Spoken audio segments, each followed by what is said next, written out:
O câncer de mama é uma doença extremamente comum, tão comum que ano a ano ele é a maior causa de morte por câncer na população feminina, e uma em cada 8 mulheres vai ter câncer em algum momento da vida.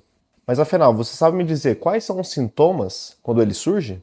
Para você que não me conhece, meu nome é Fernando, eu sou médico ginecologista formado pela Unesp Botucatu e mastologista formado pela USP São Paulo. Aqui nesse canal eu trago conteúdo apenas baseado em evidências científicas. Então se quer ficar por dentro de tudo, se inscreve, deixa seu curtir aqui no vídeo e compartilha com quem você ama. O câncer sempre vai surgir a partir de uma mutação genética, em que normalmente acontece ao longo da nossa vida, ou seja, a gente adquire essa mutação e chamamos isso de somática.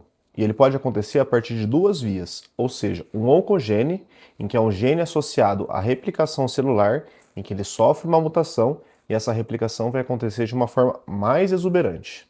E existe o gene de supressão tumoral, ou seja, aquele em que a função é justamente de bloquear erros de divisão celular e erros de codificação do DNA para impedir com que justamente um câncer surja. E aí esse mecanismo de supressão é mutado e a gente perde essa proteção. E essas mutações podem acontecer por inúmeras causas: exposição hormonal, fatores de inflamação crônica como obesidade ou até mesmo pelo próprio envelhecimento do nosso corpo.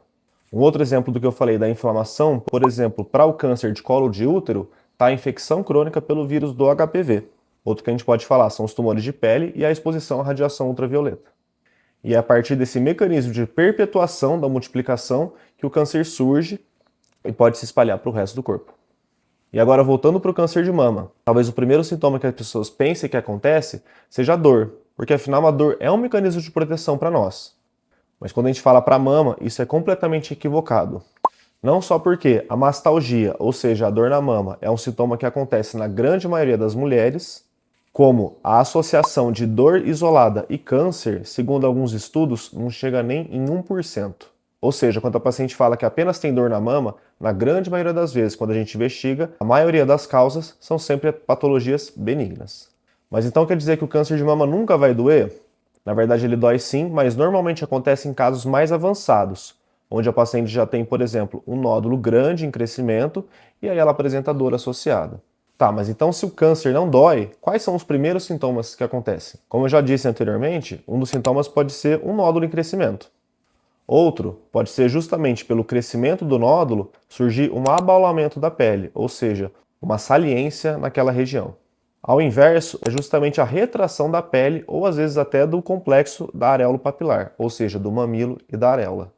Outro sintoma que pode acontecer, pelo crescimento do nódulo e invasão das estruturas ao redor, ocorreu o bloqueio de vasos linfáticos e que vão gerar um sintoma inflamatório na mama. Vai aparecer vermelhidão, a mama pode ficar quente e isso é muito confundido muitas vezes com mastite, que a gente vai fazer um tratamento inicialmente e não vai resolver. E a primeira coisa que tem que se pensar é que aquilo pode sim ser um câncer e precisa ser investigado como tal. E outro sintoma que pode acontecer é saída de sangue, por exemplo, pelo mamilo, porque devido ao crescimento do nódulo ser muito rápido, também acontece um processo de neoangiogênese, ou seja, há o surgimento de vasos novos que têm uma fragilidade muito grande, eles muitas vezes podem se romper e gerar um sangramento para dentro dos ductos da mama. E esse sangue vai caminhar através do ducto, extravasando pelo mamilo e dando justamente esse sintoma de descarga papilar sanguinolenta. E por último, a situação ideal para descobrir um câncer é quando você não sente nada. Mas como assim você vai descobrir alguma coisa sem sentir nada? É justamente o conceito que a gente chama de rastreamento. Você não quer fazer uma colonoscopia quando você já está tendo, por exemplo, sangue nas fezes. Ou fazer uma endoscopia quando você já está tendo dificuldade para ingerir alimentos. Eu não quero dizer que você não tenha que fazer esses exames quando está sentindo isso. Você tem que fazer.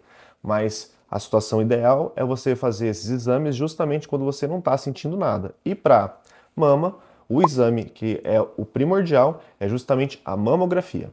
É um exame tão importante que é protocolo no mundo inteiro, o exame de rastreamento de mamografia, em vários estudos, a comprovação de benefício com redução de mortalidade em 50%, 40% das mulheres, porque ele possibilita o diagnóstico no início mais precoce da doença. Ou seja, a paciente não sente nada e existe justamente um nódulozinho bem pequenininho, ainda não deu tempo de gerar nenhum sintoma e acredite, se você descobrir numa forma mais avançada, nenhum tratamento adicional que você faça, radioterapia, quimioterapia, imunoterapia, terapia-alvo, nenhum deles tem um benefício tão grande quanto o de você ter descoberto aquilo de uma forma mais precoce. Infelizmente, para algumas pessoas, isso não é uma questão de escolha, até porque tem tumores que crescem de uma forma tão rápida que no prazo de 2 meses já surgiu uma doença que está do tamanho de uma bola de tênis e que já foi, por exemplo, para os linfonodos da axila. Mas se você tem qualquer sintoma novo que você não tinha antes, precisa procurar um médico mastologista. Mas então, qual que é a recomendação para fazer? Para a população geral, que a gente chama de risco habitual, a mamografia é protocolada a partir dos 40 anos de forma anual. E o ultrassom, que é um exame que as pessoas acham que talvez seja melhor do que a mamografia, ele é um exame complementar, ou seja, ele precisa ser pedido além da mamografia, principalmente para aquelas pacientes que possuem, por exemplo, as mamas densas, ou seja, uma grande quantidade de tecido mamário e que às vezes a mamografia em si vai ter dificuldade de enxergar, por exemplo, um nódulo pequeno. E pacientes que a gente não chama de risco habitual, ou seja, risco aumentado para câncer de mama, que pode ser por vários casos de câncer na família e não necessariamente câncer de mama, pode ter uma associação com outros tipos de câncer, em algumas mutações genéticas hereditárias, ou pessoas que já fizeram uma biópsia de mama e que veio, por exemplo, alguma atipia celular, ou pessoas que fizeram algum tratamento na infância, como, por exemplo, uma radioterapia torácica para um linfoma. E para essa população, um outro exame que pode ser considerado é a ressonância magnética das mamas. Então, se você é uma mulher a partir dos 40 anos, ou uma paciente mais jovem, que tem vários casos de câncer na família, ou que eventualmente já fez algum tratamento prévio para alguma doença grave, procure um mastologista para fazer uma avaliação de risco. Se quer saber mais sobre as modalidades de exame, sobre o tipo de tratamento que a gente faz, deixa aqui seu comentário. Novamente, não esquece de deixar seu curtir, se inscrever e compartilhe com quem você ama. Afinal, informação adequada nunca é demais. E se você quer saber mais sobre a história do câncer de mama, desde quando a gente conhece essa doença e como foi a evolução dos tratamentos, eu fiz esse vídeo aqui, onde eu faço uma narrativa de toda a história desde antes de Cristo. Se você quer saber sobre um exame essencial que se chama imunohistoquímica e que eu falo sobre todos os subtipos diferentes de câncer de mama, afinal eles não são todos iguais, eu fiz esse outro vídeo aqui. Para você que ficou até esse último segundo, muito obrigado e até a próxima.